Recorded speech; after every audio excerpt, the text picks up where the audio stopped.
Bonjour, dans cette troisième vidéo, nous allons voir comment activer des clés concrètes avec les jeunes autour de la méthodologie Pitango. Dans la première vidéo, nous avons pu voir l'importance d'être une communauté d'éclaireurs disponible pour les jeunes, pour les aider à multiplier les expériences qui vont leur permettre d'apprendre à s'orienter. Dans la seconde vidéo, c'était plutôt une phase d'introspection.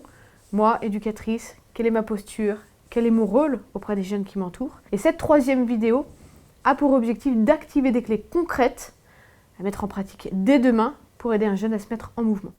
Donc pour parler de cette dynamique, je vais m'appuyer sur la méthodologie Pitango qui est développée depuis 7 ans avec la communauté éducative. Je vais m'appuyer sur ce que disait Coluche: les portes de l'avenir sont ouvertes à ceux qui savent les pousser. La méthodologie Pitango est une démarche d'aide au choix d'orientation pour aider chaque jeune à se poser des bonnes questions, à explorer et à structurer son projet. L'important est d'aller accompagner le jeune en le prenant là où il en est et collectivement lui permettre d'aborder le processus de choix, conscient qu'il a de la valeur et des compétences à apporter. Pour cela, on va aller stimuler les différents leviers de la réussite pour l'aider à se réapproprier son parcours, aller travailler les notions de sens, de compétences, d'estime de soi, de désir, etc. Notre rôle en tant qu'éclaireur va être de renforcer ce processus d'accompagnement, valider ses compétences et élargir le champ des possibles. Pour cela, on a 3 phases principales. La première phase qui est une phase de mobilisation. Donc, mobilisation du jeune dans ses usages, mobilisation de sa communauté d'éclaireurs, on en a pas mal parlé, pour aider le jeune déjà à se raconter, à travailler l'estime de soi et à s'entourer. Ensuite, on va rentrer dans une phase d'activation pour l'aider sur la base de ses centres d'intérêt, de ce qui lui plaît, des désirs qu'il a exprimés, l'aider à explorer et l'aider à dialoguer. Encore une fois, c'est pas intellectuel, c'est quelque chose qui doit être vécu. Donc là-dessus, il faut des rencontres, il faut des expérimentations. C'est ce qui va lui permettre de faire ce système en entonnoir, de travailler son esprit critique, qui va faire qu'il va être en capacité de s'engager, ou en tout cas qu'il aura pu éclairer ses choix. Le parcours d'orientation Pitango qui est proposé, c'est une méthodologie pour aider le jeune à se réapproprier son parcours à son rythme, dans son écosystème, là où il en est, et puis lui donner envie de se mettre en mouvement. Dans les objectifs qui vont être poursuivis au travers de ce parcours, la grande ligne, ça va être vraiment renforcer leur capacité à faire des choix sur des bases solides, d'accord ? Donc revoir vraiment toute la base. Identifier leurs compétences, pouvoir bien parler d'eux, toujours la même chose.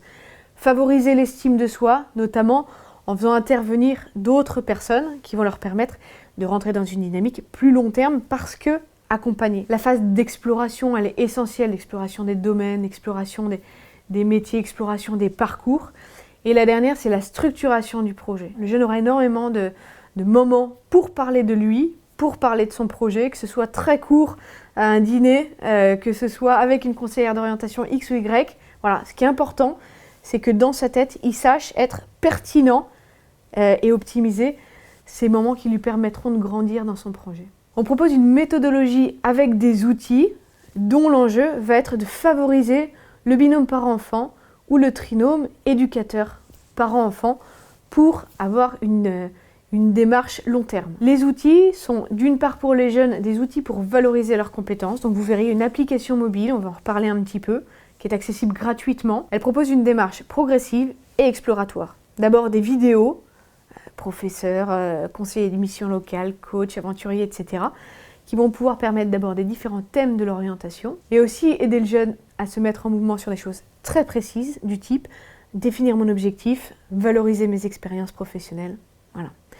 Dans un second temps, il y aura des questionnaires de personnalité à 360 degrés, on va en parler juste après, donc pour construire et structurer son projet. L'approche à 360 degrés va permettre à un jeune de répondre à son questionnaire et ensuite de mobiliser donc sa communauté de confiance. Il va pouvoir mobiliser ses parents, des amis, des cousins, des profs, des entraîneurs, bref, qui le souhaitent, qui pourront à leur tour répondre au même questionnaire pour le jeune, envoyer des qualités, envoyer des anecdotes. L'enjeu pour le jeune va être de repositionner l'image qu'il a de lui, de s'entourer parce que trouver sa communauté de confiance, c'est pas si évident que ça.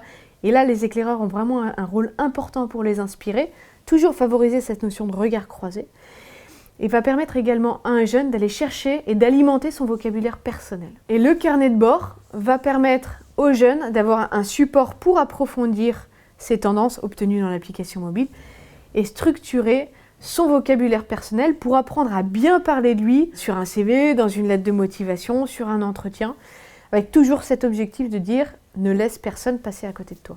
Alors apprendre à bien parler de son projet, allez dans l'application Olivier Jaoui qui est spécialiste des entretiens de personnalité, vous en parlera bien mieux que moi, mais c'est structurer tout ce qu'on a à dire de son projet. L'enjeu d'apprendre à bien parler de son projet, c'est de permettre à chaque interlocuteur de bien nous comprendre, à nous d'envoyer des messages clairs. Quel est mon objectif?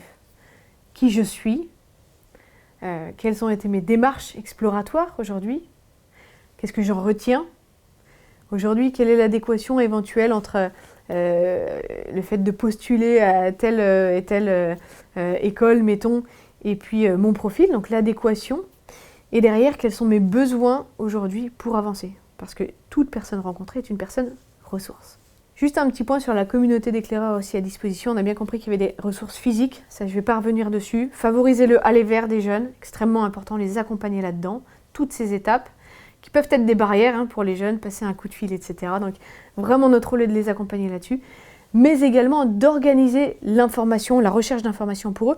On a de nombreuses ressources digitales, on pourra en citer quelques-unes, mais j'aurais peur de ne pas être exhaustif, mais bien évidemment, il y a l'ONICEP, etc., qui sont des ressources, des plateformes de mise en relation. Tout ça, il faut aussi qu'on aide les jeunes à aller voir aussi bien des ressources physiques que des ressources digitales qui vont lui permettre d'éclairer son projet. Concrètement, comment utiliser cette méthodologie demain avec les jeunes que vous accompagnez? Vous êtes parent, vous pouvez utiliser ce parcours d'orientation avec votre enfant. Vous êtes professionnel, vous pouvez vous appuyer sur cette méthodologie pour animer des séances individuelles et ou collectives.